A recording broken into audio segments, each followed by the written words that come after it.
Շնորհակալ եմ, պարոն Մկրտչյան, այդտեղ ականջակալ կա, եթե մեր ձայնը լավ չի լսում, կարող եք օգտագործել։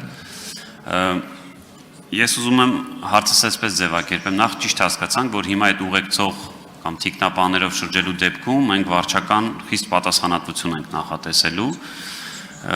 Ցանկանալի մասը նշեք ինչքան է դուգանք հասնում, եւ դուք նաեւ նշեցիք մասնավոր պահնորդականների դեպքում ամեն դեպքում ոնց հասկացանք մեկը ուղեկցողը արգելվում է։ Բայց գիտեմ, որ օրինակ եվրոպական շատ երկրներում այդ թվում հենց մասնավոր պահնորդական ծառայությունները այդպիսի ծառայություն են մատուցում եւ պարոն Բագրատյանի երկրորդելով մեկը մեր իրականության մեջ կա էլի, այսինքն եթե դուք, չգիտեմ, ամեն օր գնաք օդանավականի VIP-ը, դուք կտեսնեք եւ ուղեկցող մեքենաներ այդ որ պատրուլի դիմացով են անցնում եւ այդ գնացող։ Հիմա ինչի դա չկանոնակարգենք եւ օրինակ թույլ տանք, որ այդ նույն անձինք ունենան պահնորդական կազմակերպություններ, որոնք իրենց կուղեկցեն, բայց կլինեն օրինակ, չգիտեմ, առանձնացված որևէ հոլոգրաֆիկ նշանով հետևի մեքենայի վրա, որ քաղաքացին էլ կտեսնի, որ այո, այս մարդը, որ ուղեկցում է, պետության կողմից վերահսկվող լիցենզավորող գործունեություն ծավալող արդյոք այս մասով չենք ուզում մենք նույնպես քայլանել։ Շնորհակալ եմ, պարոն Գաբրելյան, դուգանքի չափը 500,000 դրամ է։ Հոլոգրաֆիկ այդ նշանները եւ համազգեստի օրենքը կարգավորում է, որ դրանք պետք է լինեն այդպիսին, այդուհանդերձ մեր վերլուծությունները ցույց են տալիս, որ ուղեկցող մեքենաների դեպքում մենք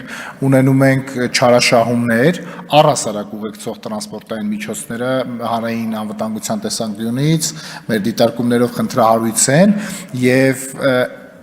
օրենքը կարծես թե այդ ռիսկերը լեգիտիմացնում է, տալով այդպիսի հնարավորություն եւ հենց դրա համար էլ մենք գնացել ենք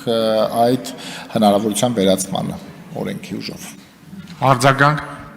Շնորհակալ եմ, պարոն Մկրտչյան, բայց իսկապես իրականության մեջ չի լինելու, այլ այսինքն մենք էլի տեսնելու ենք եւ եկեք իսկապես չբացառենք, որ նաեւ շատ ոչ միայն հայաստանյան, այլ նաեւ արտասահմանյան շատ լուրջ գործարար մարդիկ կան, որոնք ցանկացած երկիր, որ գնում են, իրենց անվտանգությունից ելնելով այդ երկրում վարձում են պահնորդական ծառայություն եւ որպեսզի իրենց ուղեկցեն։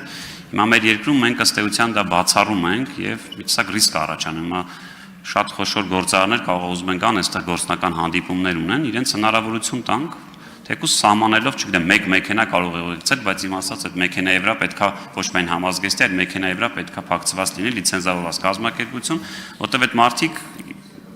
համ իրանց ապրելակերպն է այդպիսին, համ էլ իրանք ինչ որ մտավախություն ունեն, որովհետև տիրապետում են հսկայական գումարների եւ չեն ուզում։ Այսինքն տանք այդ հնարավորությունը, գուցե քննարկենք առաջինից երկրորդ ընթացքում։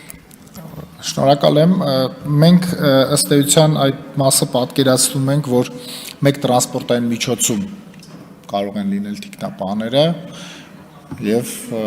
նույնպես արդեն մեկ տրանսպորտային միջոցում իրականացնել իրենց գործունեությունը։